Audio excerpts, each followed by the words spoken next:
Hello and welcome to another day. So today I bought a 2015 Colorado and I have a problem with it that I'll show you right now that we're going to fix today.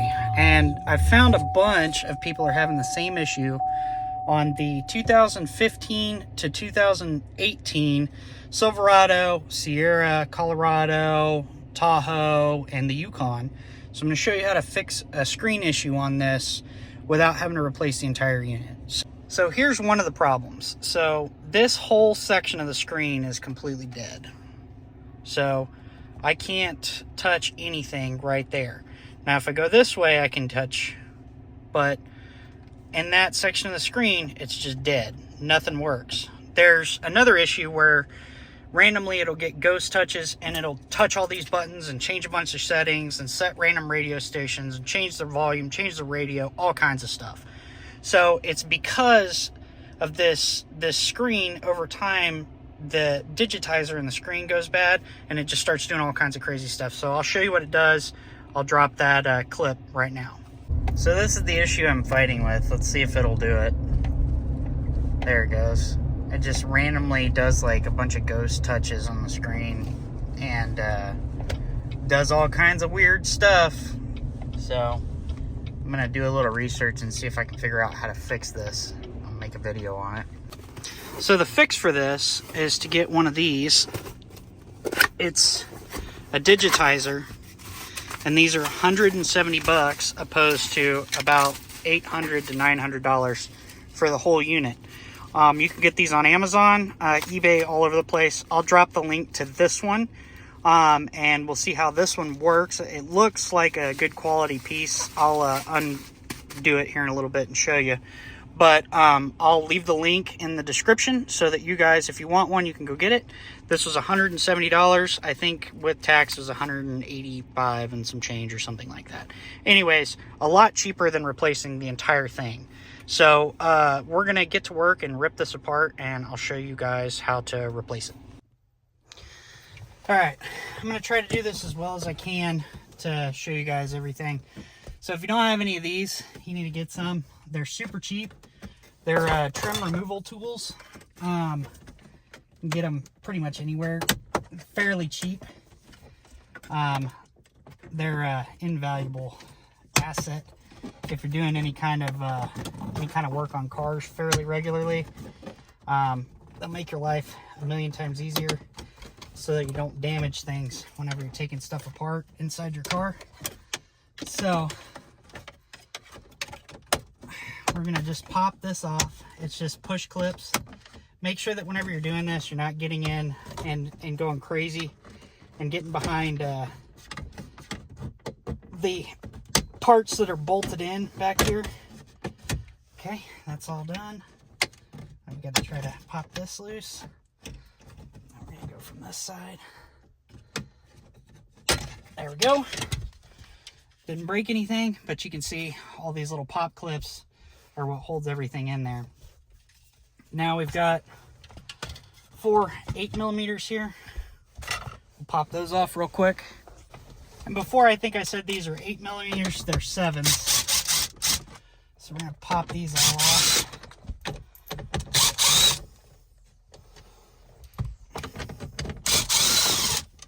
Okay, those in my box. And this all is just clipped in with some pop clips.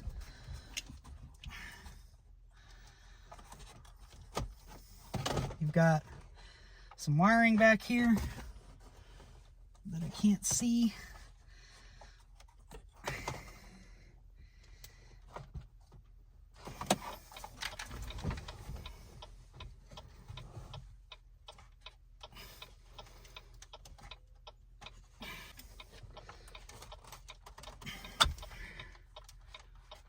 Okay, so now we've got this thing out, right? All right, so I decided to move this out here where you guys could see a little bit better. This is a T10 Torx, so you guys are aware.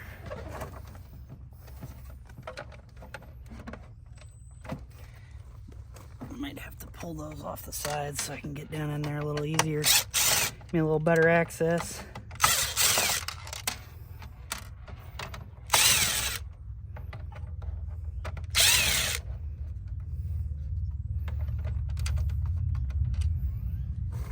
So you're going to pull all these out. I'll get the rest of these out and I'll bring you back once I start taking it apart. Alright, so now we got all the screws out. We're going to lift this plate off. And you've got, ooh, big scary wires, right? Not really. So this little guy right here, you're going to flip this up. If I can get my big old greasy fingers underneath there. You're going to flip that up. And this little guy will come out. That connects to your front plate. So this one here, same thing. We're going to flip it up. And we'll pull this guy straight out. Just like that. And then this, you're going to have to replace this on the back of the other one and put the new one on there. But we're going to do the same thing. It flips up. And this little guy is going to slide right out. Now you have this piece. Don't drop that on the ground. And we're going to pick this straight up, just like that. There's our old digitizer. Okay, this is the digitizer is the main part of the screen. You can just replace that, but then you got to heat this all up and then hope that the internals of this screen are good. So we're going to go ahead and just forego all of that process. And we're going to do it the easy way and just buy this whole piece. So we've got our whole new screen here, right? And go ahead and peel our plastic off because you won't be able to get it off once it's in there. We'll go ahead and slip our new screen into place. Just like that.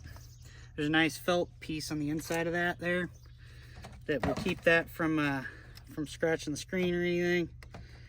All right, now we're going to take this piece, we're going to flip that little thing up, and we're going to take it and put it right here, just the way it was in the other one, and we'll lock it down. So now that's done. We're going to take our thing, our circuit board here, we're going to put it back where the old one was. It's right on top of everything here. Those two little posts, it sits like that. We're going to tuck this piece in. I don't know how well you guys can see. Let me check the camera real quick, see how good you can see this. Oh yeah, you can see. Tilt it down just a little bit more so you can kind of see what I'm doing. So these, there's two little tabs. They kind of go in and then down, and then you just flip your little deals back over them, just like that, just like that. All right, so now everything's in. Okay, you see all of our holes are lined up. These two little pieces go there. There's two holes here, and make sure that everything is seated in there. And then we're going to put our backing plate back on.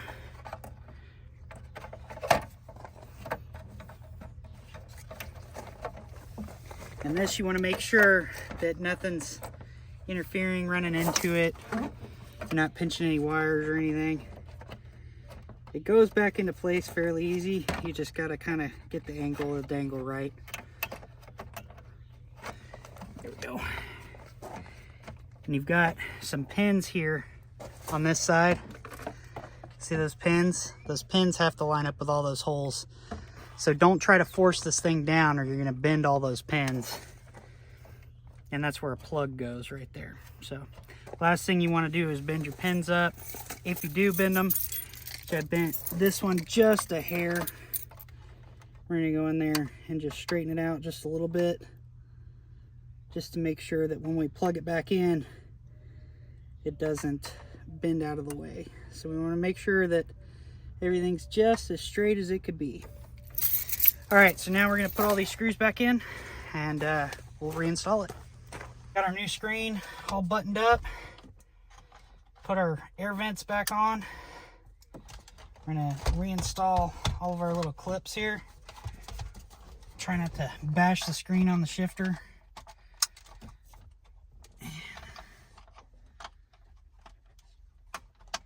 Pretty hard to mess these plugs up as they only go back in one way. So don't stress about that. They're not, none of them are the same, so pretty hard to jack it up. So real quick, before I button everything up, let's go ahead and turn the truck on. Chevrolet MyLink. We'll start it so it'll stop dinging at us.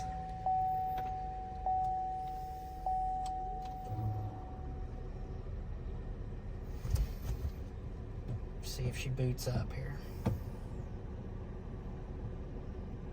There it is. So it's probably a little unhappy right now because it's got a brand new screen in it. Looks like my phone. There we go. We're getting our apps back. Phone's connected. Screen's working. We can change our time, and this screen looks amazing, by the way. It's so much clearer than that junk that was on there. Set time. All right, so we're all good. That's all working. Let's make sure our audio works. Radio works. Look at that. And this works with the nav screens too. So I think they're all the same. I don't really know 100%, but I know that this one said that it was compatible with nav and the regular one. So I would assume they're all the same. But anyways, there you have it. Let's put it back together. And all right, and there it is, fully installed. We didn't break anything. We didn't lose any screws. All our buttons are working. Knobs are working. Let's make sure, yep, our knobs are all working. So, anyways, I say to fix your truck radio for $180 opposed to $500, say that that's a steal of a deal. Anyways, guys, thanks for watching. Hope you enjoyed this video. Make sure to subscribe to the channel. I do little things like this all the time. If this is the kind of content you guys like, it's kind of what I do. I do some will it start stuff. But anyways, appreciate you watching. Have a good day.